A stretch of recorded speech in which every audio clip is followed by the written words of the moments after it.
ನಿಮ್ಮ ಹೆಸರು? ಮೊಹಮ್ಮದ್ ಮೆಹಬೂಬ್. ಅಪ್ಪ ಎಲ್ಲಿಂದ ಬರ್ತಾ ಇರೋದು? LBS ನಗರ್. ಎಷ್ಟು ದಿನ ಆಯ್ತು ಸರಾಕೆರೆಗೆ ಬಂದು? 23 ದಿವಸ ಆಯ್ತು. 23 ದಿನ. ಅಪ್ಪ ಏನ್ ಪ್ರಾಬ್ಲಮಿಗೋಸ್ಕರ ಸರಾಕೆರೆಗೆ ಬಂದಿದ್ದು? ಶುಗರ್ ಇತ್ತು ಫಸ್ಟ್. ಸ್ವಲ್ಪ ಹೆಡ್ಡೇಕ್ ಆಗ್ತಿತ್ತು ಸ್ಟಾರ್ಟಿಂಗ್. ಅರ್ಧದಲ್ಲಿ ಇತ್ತು. ಅದು ತಂದ್ರೆ ಗುಳಿ ತಗೋತೀನಿ, ಮುಟ್ಬಿಟ್ಟಿಲ್ಲ. ಏನಿಲ್ಲ, ಈಗ ಶುಗರ್ ಚೆಕ್ ಮಾಡಿಲ್ಲ. ಮುಂಚೆ ಎಷ್ಟು ಟ್ಯಾಬ್ಲೆಟ್ ತಗೊಂತಿದ್ರಿ? 2. ಇವಾಗ ಎಷ್ಟು ತಗೊಂತಿದ್ದೀರಾ? 1. ಜೋರಾಗಿ ಕ್ಲಾಪ್ಸ್ ಮಾಡಿ. ಅಪ್ಪ ಒಂದು ಏನ್ ಮಾಡಿದ್ದಾರೆ?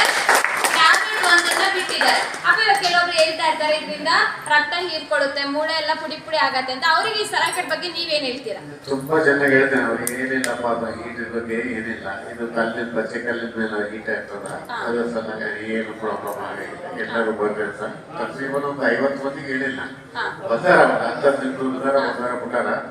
ಅದಕ್ಕೆ ಹೇಳಿಲ್ಲ, ಎಲ್ಲ ಬರ್ರಿ ಅಂತ. ಅಪ್ಪ ಸರಾಕೆರೆಗೆ ಬಂದಲ್ಲಿ ಎಷ್ಟು % ರಿಸಲ್ಟ್ ಸಿಕ್ಕಿದೆ ನಿಮ್ಗೆ? 100%. ಜೋರಾಗಿ ಕ್ಲಾಸ್ ಮಾಡಿ. ಅಪ್ಪ 100% ಏನಾಗಿದೆ ಸರಾಕೆರೆಗೆ ಬಂದಲ್ಲಿ ರಿಸಲ್ಟ್ಸ್ ಅನ್ನೋದು ಸಿಕ್ಕಿದೆ. ಅಪ್ಪ ಇಲ್ಲಿ ಬರ್ತಕ್ಕಂಥ ಅಪ್ಪ ಅಮ್ಮಂದ್ರಿಗೆ ಸರಾಕೆರೆ ಬಗ್ಗೆ ನೀವೇನ್ ಅಡ್ವೈಸ್ ಮಾಡ್ತೀರಾ? ಎಲ್ಲರೂ ಬರ್ರಿ, ಎಲ್ಲ ಚೆನ್ನಾಗೈತೆ ಅಂತ ಎಲ್ಲರಿಗೂ ಅನೌನ್ಸ್ ಮಾಡಕತ್ತೀನಿ. ಎಲ್ಲ ತಪ್ಪಕ್ಕೂ ಬರ್ರಿ, ಎಲ್ಲ ಆರೋಗ್ಯನೂ ಎಲ್ಲ ಚೆನ್ನಾಗಾಗಲಿ ಅಂತ ಎಲ್ಲರೂ ಬರ್ರಿ. ಇದು ಔಷಧ ಸಿಕ್ಕದೆ ಹೆಸರು, ಇವೆಲ್ಲ ಉಪಯೋಗಿಸ್ತಾರೆ. ಥ್ಯಾಂಕ್ ಯು ಅಪ್ಪ.